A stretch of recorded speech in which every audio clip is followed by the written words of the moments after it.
Yes, folks, hello, welcome once again to MoDXtra Games and Collectibles. It's time for another action figure review here on the channel. And as you can see on the screen right now, today's installment is going to be taking a closer look at the new G.I. Joe Classified Series Night Creeper figure. So stick around, I'm going to give you all the ups and downs, ins and outs that you need to know about Night Creeper. So if you're thinking about picking one up for yourself, you'll know if this is the figure for you, if this is the figure to drop your cash on.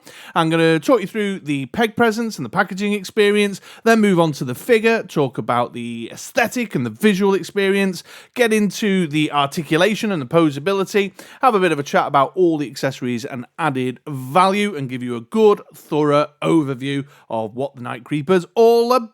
So let's not dilly-dally around, let's get straight into it, and let's travel back in time to take a look at the packaging on the day Night Creeper arrived on my doorstep. Okay, folks, well, here's the Night Creeper in packaging. This arrived just a couple of hours ago. The postie dropped it off. Big shout out to In Demand Toys once again, another great local independent adult collectible retailer here in the UK that I pre-ordered this one with.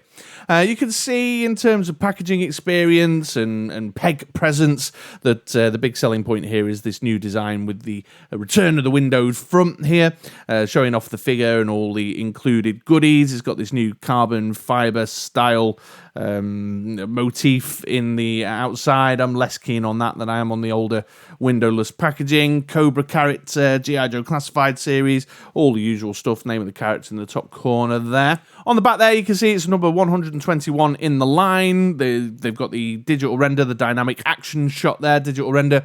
Cheeky little Easter egg there, actually. Keep an eye out for the third installment of my G.I. Joe Classified Series packaging Easter eggs video series. But if you've not watched the first two installments, when you finish this one, they might be where you want to go next. But yeah, I love these. I like the dynamic artwork. It's an enjoyable part of the packaging experience from my perspective. A couple of breakout windows showing off some key features like the head swap and the hand swaps. Legal bollocks and malarkey. Import sticker, because In Demand get theirs from Hong Kong. And then the data card, of course, here across the back. But the data card's also on the side. So let's take a closer look at that and learn a bit more about the Night Creeper together, shall we? All right, then. Well, here at the top, we got this like little skull and crossbones symbol. It looks quite intimidating and threatening, but that's not actually the case.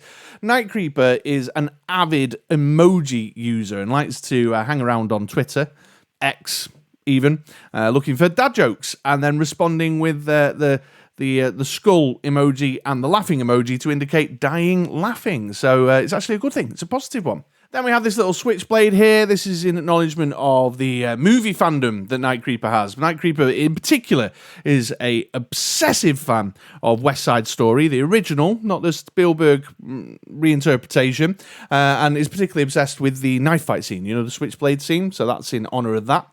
This here is a ninja star, because Night Creepers are ninjas. You weren't expecting that one, were you? And then we've got this little moon and stars scene here because Night Creepers are traditionally, historically, have been recruited based on their stargazing knowledge and how expensive their telescope is. So there you go. That's your Night Creeper lore. All legit. You can go and check it out. It's on Joepedia. Taking a look at the other side here, you can see we've got the tall painted artwork.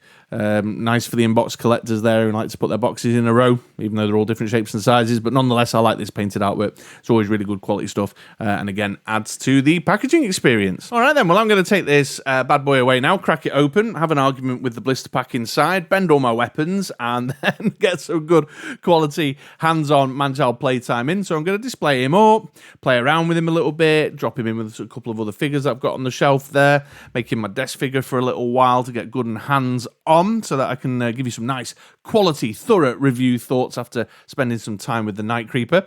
So stick around, because future Chris is going to be back to share those thoughts with you in 3, 2, 1. All right then, folks, well, here is the Night Creeper as he came out of the packaging then. It's been a few days. I'm back to share some review thoughts. And I'm going to get started by talking about the visual experience. Let's get into some of the aesthetic qualities of the Night Creeper figure from G.I. Joe Classified Series. And let's begin by taking in the full head-to-toe look at the fig, because the first thing that strikes me is that this is very heavily inspired by the original vintage figure from 89, 90-ish. Very heavily inspired. In fact, to the point where you could almost call it a retro release.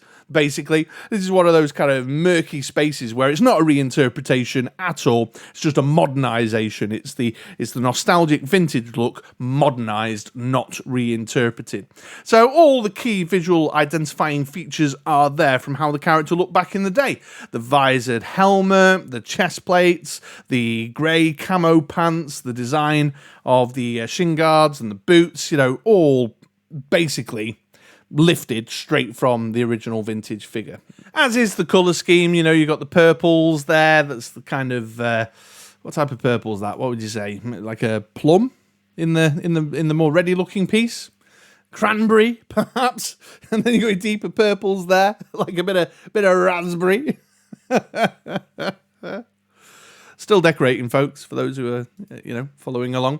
But yeah, and the great, you know, the colour scheme, it makes it a very striking character, but again, is also hugely inspired by the vintage look of the OG Night Creeper figure, which makes it a very striking character. A great deal of shelf presence there in amongst all your Cobras, which is already a pretty eclectic selection of, you know, across the colour palette there, but still a wonderful figure in terms of the shelf presence and how it leaps out. But your mileage as to the extent to which it's inspired by the original figure will vary depending on what you're looking for from your G.I. Joe Classified generation. Moving in a little closer, we can appreciate some of the finer details of the aesthetic qualities on Night Creeper there. A couple of other things that stand out to me, like the metallic paint application on the visor, on the top of the helmet here. There's a big chrome domey bit there. Good quality metallic looking paint job there. I mean, it's not that metal standard that's going to be the new norm, hopefully. But it's still very good, very shiny, really stands out and looks suitably metallic. There's not a great deal to say about the face sculpt, but it's a covered face, but you can still see some nice contours and facial features underneath the mask that's pulled over the bottom half of the face there. And there's still a little, like, something going on that's a bit dark and intimidating. But that doesn't mean they've skimped on the sculpting quality, because you can see from the headband and headdress there that there's nice kind of fabric dynamic sort of textures in there, some flow, some creases and stuff. You can see it all the way around, actually, if I go to the back. Yeah, you can see all that lovely sculpting detail that's been put in there. So even though there's no facial features, you still get to appreciate it. And the chrome dome at the top, if we just have another look at that, it's reflecting in the lights, but there's a few dings and dents, you know. The Night Creeper was obviously trained in the School of Stormtroopers. The camo paint applications are really nice as well. Got some there on the arms. Obviously got them all the way down the legs here. Well applied. Add a bit of flavour, a bit of depth and personality to it. We've got sculpted details in here. Like, you know, you can see the fabric texture detail there on the body in the outfit underneath the chest plates. But we can see sculpted details in things like the straps. On the shoulder pads here, you can see the little rivets in there, the little bolts and stuff. Moving further down, painted belt buckle on this belt over the top there. Always a big fan when we get a nice shiny belt buckle on a figure. And down into the legs here, the shin guards, again, really well sculpted. And you've got the things like the straps holding this front shin guard in place, but then you can see they've sculpted in around the back here as well. It's reused legs. We've seen these before, but one thing I've always been a big fan of is, again, the fabric texture detail in the trousers that give it a bit of depth. So, you know, if you run your finger over there, you can feel the texture of the sculpting in it. Got creases, seams, pockets, etc., all sculpted in, particularly down the bottom here where it bunches up as it meets the top of the boot line. I'll tell you what does look a bit weird to me, and this is, you know, an unjustified criticism, but I feel like the where the arms and the hands meet there looks weird, like a bit thin, like could have done with a wristband or a gauntlet piece or a glove piece or something. I don't know. Just makes it feel a little uneven, which is odd for G.I. Joe Classified, because they're usually very good at that kind of visual experience where there's a lot of symmetry to make it very pleasing on the eye. But I find here looks a bit imbalanced. That's a weird one, isn't it? That's a weird observation. It's probably a weird observation. But overall, despite that weird observation. The Night Creeper is definitely a thumbs up when it comes to the aesthetic qualities. Good paint applications, good sculpt, eye-catching shelf presence, got everything you need to feel like you've got a good-looking figure there. But just to reiterate, your mileage may vary depending on how much you wanted something really vintage-inspired or whether you wanted something reinterpreted. That's, over to your tastes and choices. But I'm very happy with it. I think it looks really wonderful.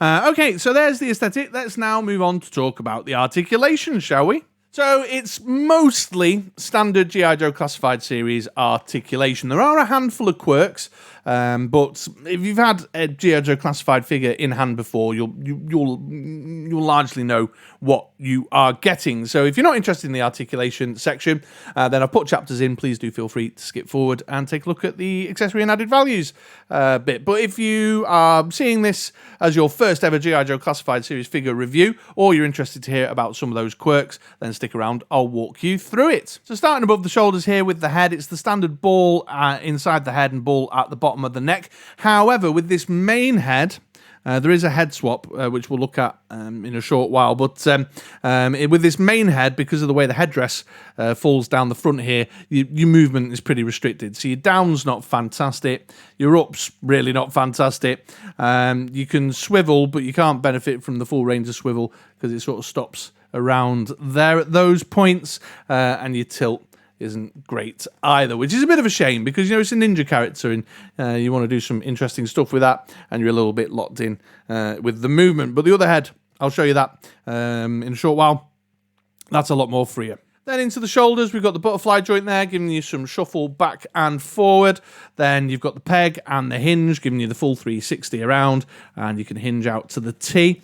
Obviously, the shoulder pads are restricting your T movement quite a bit, but you'll hopefully have noticed when I did the butterfly joint movement and the all the way around swivel movement, they've attached the top of the shoulder pad to this point here on the shoulder, so it's not getting in the way of the large majority of your movement. You're just a little bit restricted with your hinging up like that. A little different in the torso. We've got the articulation line there at the base of the chest. Is that a dumbbell? And then you've got the ball in the waist here, giving a good range of swivel motion in those areas, allowing some good ninja style poses, some more agile, kind of athletic, sneaky type stuff going on. Athletic, sneaky type stuff? That was a weird turn of phrase. Oh, and I forgot to mention the hands. Sorry, I usually mention the hands when I'm doing the arms. It's the standard pegged-in hands with the swivel all the way around. And these two hands, again, there's some hand swaps, but these two hands have got hinges up and down like that. Standard G.I. Joe Classified Series drop-down joint in the groin, which gives you some good forward. The Russian ballet splits. But your motion backwards is, as usual, obstructed by the curve of the arse cheek there. You'll also have noticed that this belt here is loose, so it's you can obviously move it around and manipulate that to suit what you're trying to do with the legs, but it can be a little bit annoying, and sometimes you need to sort of finesse that or alter it because of the way these curves come down here. They get in the way a little bit at times. Swivel at the top of the thigh.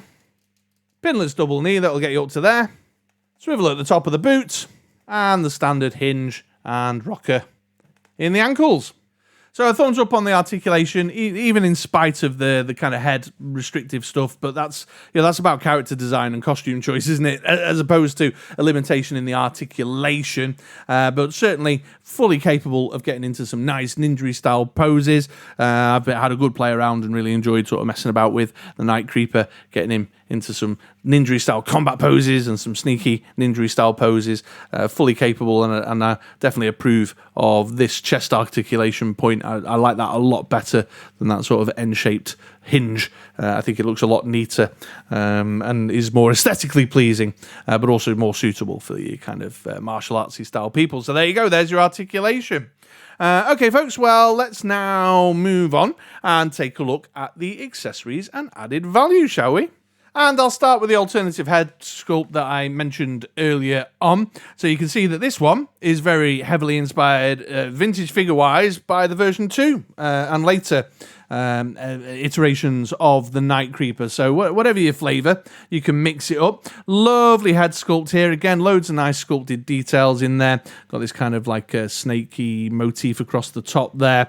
The shiny orange visor, got the deeper purple there in the front breathing grille. Nice contours, interesting shape, very eye-catching. And you can also probably see from the way I'm manipulating that on the camera, much better up, much better down, all the way around, full swivel, better tilt and stuff. So whatever your flavour, whatever your Night Creeper choice is, you got a lovely option there to switch it up and take a bit of a different aesthetic direction with the headwear.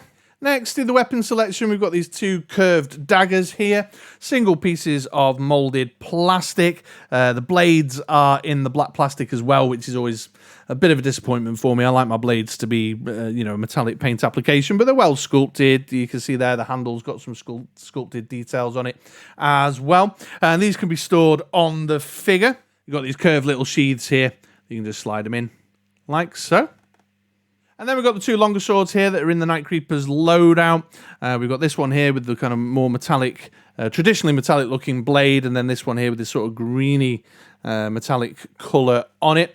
Both interesting shapes, both interesting designs, got a lot of character, a lot of personality. You can see the hilts and the handles as well, sculpted details in there, giving them some personality, which is really nice to see. Both look very menacing. I can't imagine the type of wounds that you'd get from this one. Can you imagine being stabbed with that and then having it pulled back out? Oh my god, that's like a intestine dragger-outerer, isn't it? Really menacing piece of kit when you stop and think about it.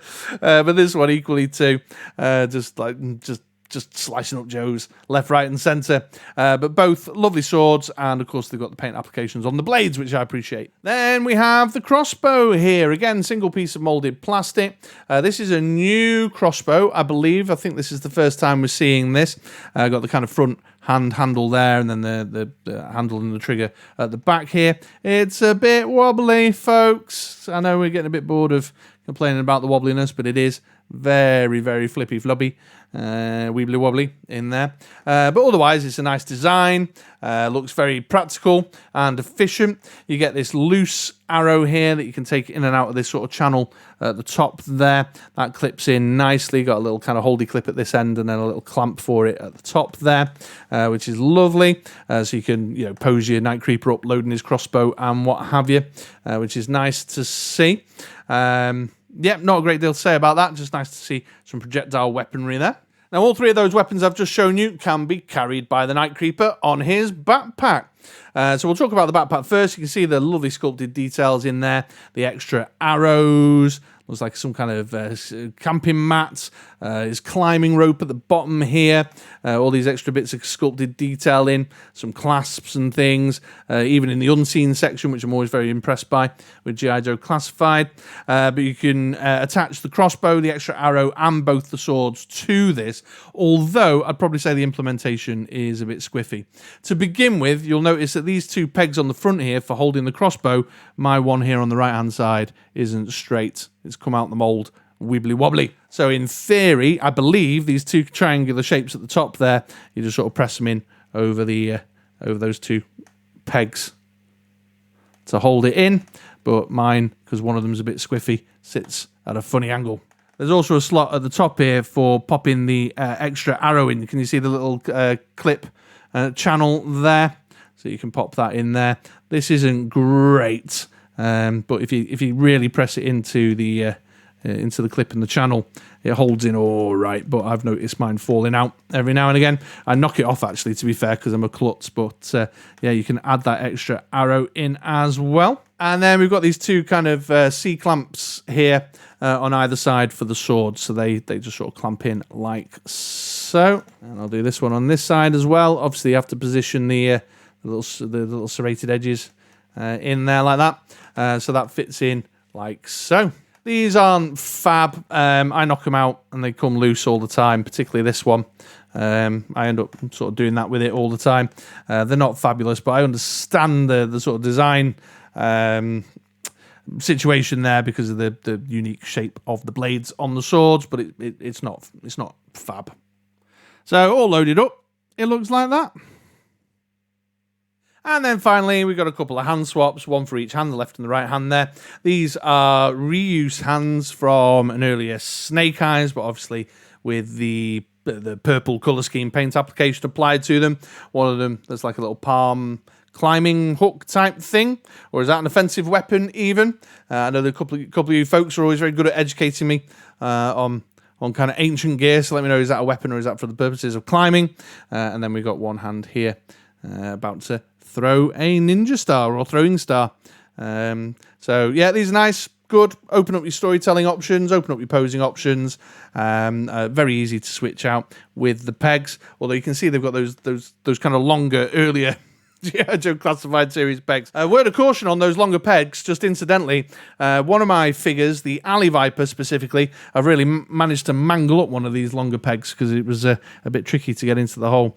But again, we can't discount the fact that it might be me and my heavy-handed klutziness, but there we go.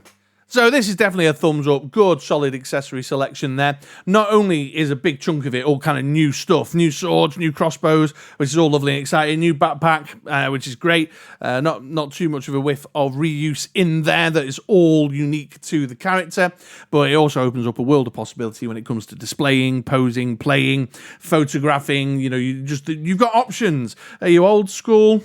Or are you new school with the head, you know, different weapons, different poses? I've had lots and lots of fun chopping and changing this guy around in all sorts of various configurations and telling little stories with the way I've been posing him up. And I think that's fantastic. So yeah, big old thumbs up. Definitely happy with the accessory selection.